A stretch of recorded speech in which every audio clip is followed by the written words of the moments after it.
Salut à tous, c'est Pank Dachado, bienvenue sur cette vidéo qui continue notre cheminement sur l'honnêteté radicale de Brad Blanton et quelques petites choses que j'aimerais mettre en place cet été avec des ateliers éventuellement.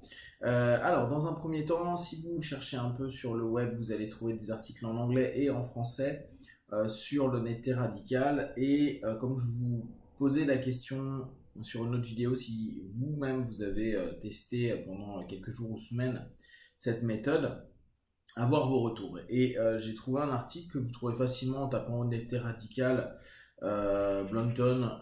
Vous allez avoir un article sur la première page de Google où il y a un journaliste américain qui a tenté pendant un mois d'être le plus possible dans l'honnêteté radicale, après une rencontre avec Blanton pour un peu l'interviewer, etc.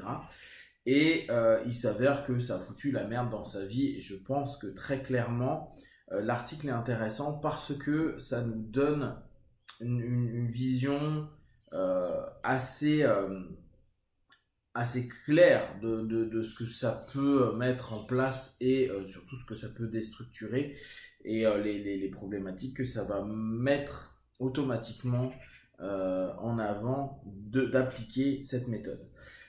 Et en réfléchissant dessus, je me suis rendu compte que Blanton peut peut-être le mettre en place et même faire il fait des sessions de 8 jours sur le sujet. Cela reste un cadre.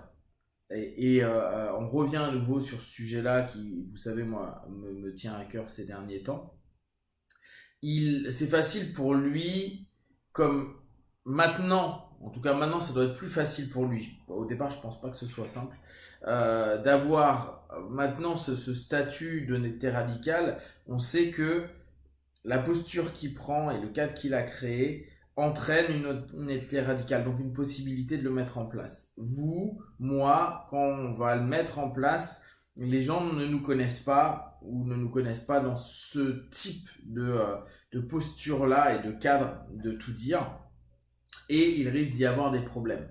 Lui, aujourd'hui, il est reconnu comme le père fondateur de l'honnêteté radicale, donc les gens, par essence, savent, quand ils vont le croiser ou lui parler, que ça fait partie de son lifestyle et qu'il est comme ça. Donc il a passé en fait une étape que nous, on va peut-être galérer dans un premier temps à mettre en place jusqu'à ce que l'environnement qui nous entoure ou qui reste, parce que je pense pas qu'il doit rester beaucoup de monde après quelques semaines ou quelques mois d'honnêteté radicale, savent que vous êtes dans cette philosophie ou dans ce style de vie. Deuxième chose, pareil, faire des psychothérapies avec l'honnêteté radicale, c'est, je pense, très bien, parce que là encore, c'est cadré, et on aura toujours l'excuse en tant que partenaire de dire, c'est pour ma thérapie, c'est dans le cadre d'eux, c'est des tâches que mon thérapeute m'a donné à faire, donc ça nous permet d'être un petit peu moins dans cette espèce de confrontation constante. D'ailleurs, dans l'article, c'était bien souligné. Il dit en gros qu'on rentre énormément en conflit, en confrontation. Et je pense que si on reprend les énéatypes, Blanton doit être plutôt de type 8. Donc l'opposition et tout ce qui va être notion de provocation vis-à-vis de ce qu'il dit et ce qu'il fait correspond beaucoup à son caractère. Et je ne suis pas sûr que ça corresponde à tous les caractères. Et donc que ça puisse permettre à tout le monde de se sentir mieux dans leur vie. D'ailleurs, l'article est plutôt tourné vers, ça fout plus un bordel négatif qu'un rapport positif à soi-même et aux autres. Donc, faire des workshops sur ce sujet-là, je pense que c'est intéressant, mais là encore, c'est dans un cadre défini, et même si c'est 8 jours, alors il faut bien voir que Blanton, il a été de l'école de Gestalt thérapie, donc il y a aussi toute une philosophie derrière, et cette espèce d'habitude d'être très dans l'expression de soi-même, dans le type de communication qu'on peut avoir. Et on sait que pendant justement les formations, les apprenants de Gestalt, pendant une semaine ou 10 jours, 15 jours, peuvent rester ensemble dans des séminaires qui parfois sont carrément présentiels et en résidentiel plutôt. Et Et donc pendant 10-15 jours, ils vivent Gestalt. Et là, pareil, pendant 8 jours, je pense qu'on vit dans un cadre qui est honnêteté radicale. Et le fait d'être dans ce cadre-là permet de lâcher pas mal de choses. Donc, je me disais que ce qui peut être sympa, c'est cet été mettre en place un ou deux workshops, workshop c'est même pas le terme d'ailleurs, une ou deux sessions honnêteté radicale. Chez moi, on se fait ça pendant 1 heure et demie, et lâcher tout ce qu'on a à dire en partant des 3 piliers euh, dont je vous ai parlé sur les dernières vidéos. Donc, en gros, peut-être lâcher un truc assez important qu'on a gardé à l'intérieur de nous, dire tout ce qu'on pense pendant ce laps de temps-là, et, euh, et déstructurer un peu la légende de soi-même, l'illusion de soi-même qu'on est en train de proposer. Ça peut être intéressant, ça peut être un peu complexe, ça peut être un peu intense, ça peut être un peu gênant.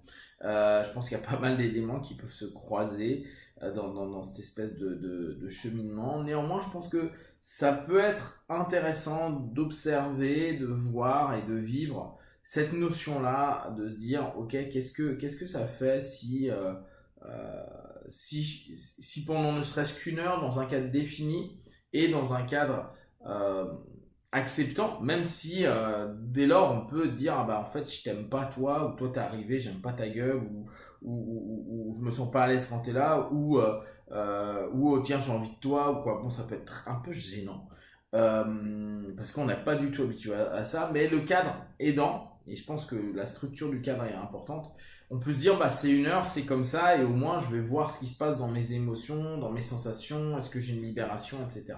Donc je pense que je vais tenter d'organiser ça. L'idée là, ça serait d'être à minimum 4 ou 6 pour voir un petit peu ce que ça fait, voir comment tout à chacun peut le vivre, avec faire ça pendant 1 heure, puis après un débrief par rapport à cette notion vécue pendant simplement 60 minutes. Parce que ça peut nous donner peut-être une envie de continuer dans le quotidien, peut-être une notion pour arranger aussi ça, et donc à nouveau retourner dans nos manipulations, à choisir quand on est radicalement honnête ou quand on ne l'est pas.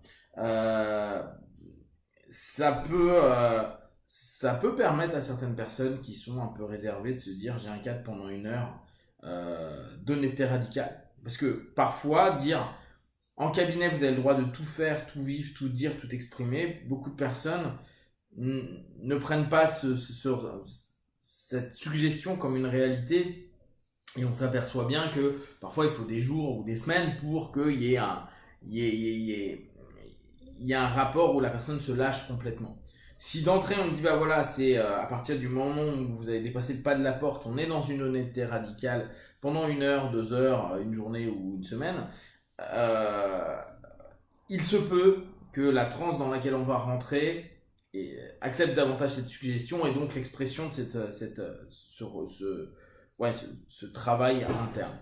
Donc, si ça vous intéresse, en tout cas si vous êtes curieux de voir ce que ça peut faire, à savoir que peut-être vous allez ressortir pas forcément en phase, pas forcément avec de nouveaux potes, pas forcément dans le sourire et autres. Je veux pas du tout vous dire vers quoi ça peut se diriger. Néanmoins, si ça peut vous intéresser, ça peut être intéressant à mettre en place là cet été, chez moi au Chennai, pendant, je vous dis, 1 heure, et après peut-être 20 minutes, une demi-heure de débrief à ce sujet-là. Et si on s'aperçoit que ça donne quelque chose d'intéressant, qui apporte vraiment un bien-être, un mieux-être, ou une évolution, parce que peut-être que dans l'instant on ne sentira rien d'intéressant, et peut-être que c'est sur les jours et les semaines à venir qu'on verra quelque chose de mieux, et ben on pourra le faire régulièrement, se dire voilà, on a notre créneau. Alors peut-être qu'on va modifier le concept honnêteté radicale, on commence par ça et puis après on voit ce que l'on crée avec sincérité totale, ou je sais pas, on change un peu le nom. Mais ça serait sur un atelier, et peut-être un cadre plus cohérent que dans le quotidien à chaque instant, où là très clairement il risque d'y avoir des problématiques sociales, des problématiques de conflit, qui, je ne suis pas sûr, à moyen long terme, puissent apporter réellement une liberté ou un bien-être, à moins qu'on ait une personnalité où on aime et on nourrit le conflit, et où il y a une espèce rapport très égotique par rapport à ça et une nourriture au travers de strokes négatifs à ce niveau-là. À voir. Donc, vous me direz ce que vous en pensez. Si bien sûr vous avez des questions derrière, vous partagez sur Facebook, YouTube, j'y répondrai le rapidement possible. Et comme d'hab, ne prenez que ce qui est bon juste pour vous tester, observer, analyser et conclure. Be one. Ciao.